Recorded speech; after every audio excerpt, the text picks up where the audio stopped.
मती 26:46 चौथा वचन, हे परमेश्वर तूने मुझे क्यों छोड़ दिया। यीशु मसीह भजन 22 में जो कहा गया उसको कोट करता है, क्योंकि वहां बताया गया है, यशायाह के द्वारा कोट किया गया वचन है। सचमुच कलवरी सूली में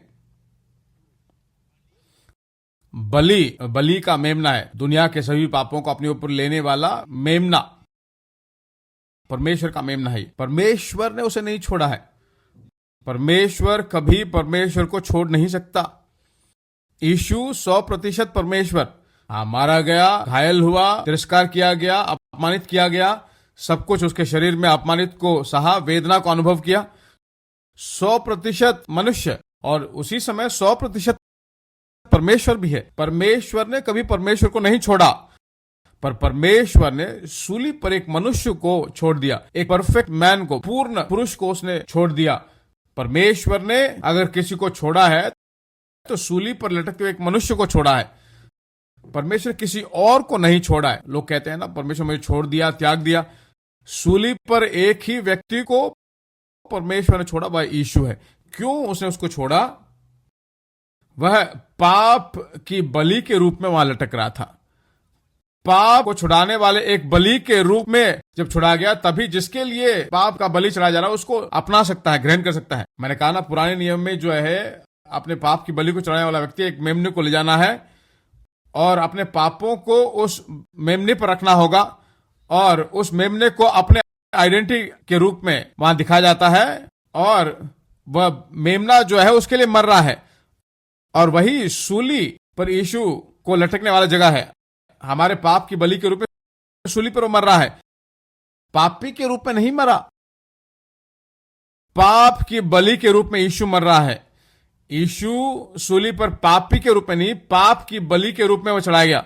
आज कुछ लोग बोलते हैं वो पापी बन गया। नहीं, पापी के रूप में नहीं, पाप के उस दंड को जो है अपने ऊपर उसने ले लिया जब सूली पर लटका। कुछ लोग बोलते हैं कि वो व्यभिचारी के रूप में, एक वेश्या के रूप में, एक हत्यारे के रूप में नहीं, सबकी तरह वो नहीं था। सबके ऊपर जो आने वाला दंड था वह उसके ऊपर था। जब दंड उसके ऊपर आ गया तो बलि के रूप में तभी परमेश्वर उसे ले सकता है। एक बलि के रूप में उसे छोड़ दिया। सूली में 12 बजे से लेकर 3 बजे तक बहुत बड़ा अंधकार छा गया। वह जगह नहीं, कुछ लोग बोलते हैं चाइना में भी, एक जगह में एक पुस्तक में कहा गया है कि चाइना में भी वह अंधकार दिखाई पड़ा। पुराने में कुछ पुस्तकों में बताया गया है पूरे दुनिया भर में वह अंधकार छाया गया। हमारे ऊपर आने वाला दंड की आज्ञा, सब कुछ जो है अपने एकलौते पुत्र पर आ गया और उसे मारा। बलि के रूप में उसने उसे छोड़ दिया। एक परमेश्वर के पुत्र के रूप में उसे नहीं छोड़ा, बल्कि बलि के रूप में छोड़ दिया गया।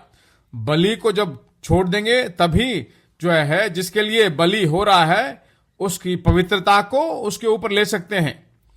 क्या परमेश्वर सचमुच उसे छोड़ दिया कि नहीं? बलि के रूप में उसका हृदय खुश हुआ। इसको दंड देंगे तभी हमें छुड़ाए जाएंगे, पर पुत्र के रूप में उसका हृदय वेदना में हुआ। पैशन ऑफ क्राइस्ट को फिल्म देखा ना, उसका आखिरी जो सीन होगा बहुत ही अद्भुत चलिया है। सूली पर मरते वक्त ऊपर से एक आंसू नीचे गिरेगा। देखा आपने? ऊपर से एक बूंद नीचे गिरेगा आंसू का। पिता परमेश्वर आंसू बहाते वक्त वहां देखा होगा। सचमुच में भरोसा करता हूं, बलि के रूप में उसे इनकार किया, पर पुत्र के रूप में उसे इनकार नहीं किया। क्योंकि पुत्र वह अपने आप को कैसे इनकार कर सकता है? क्योंकि वो और वो दोनों एक हैं।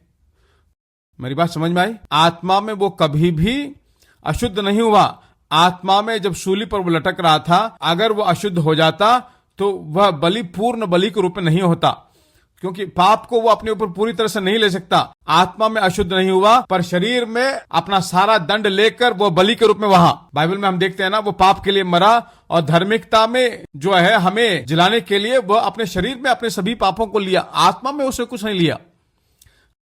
हमारे ऊपर जो आने वाला दंड सब कुछ उसके ऊपर गिरा।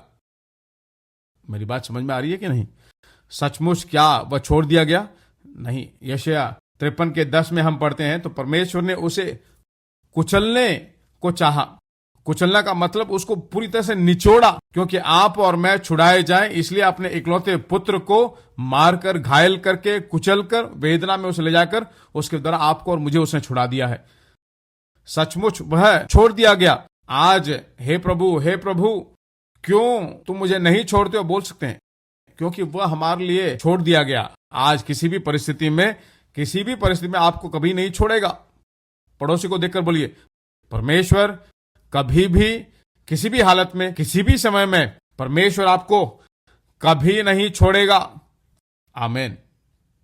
कभी नहीं छोड़ेगा, क्योंकि उसने उसको छोड़ दिया। उसको छोड़ते वक्त आपको उसने पकड़ लिया।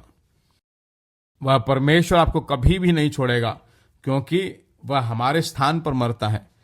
उसको जब छोड़ेगा तभी आपका हाथ पकड़ सकता है। हमारा सब्स्टिट्यूशन है, हमारा बदले वह सूली पर मरा है।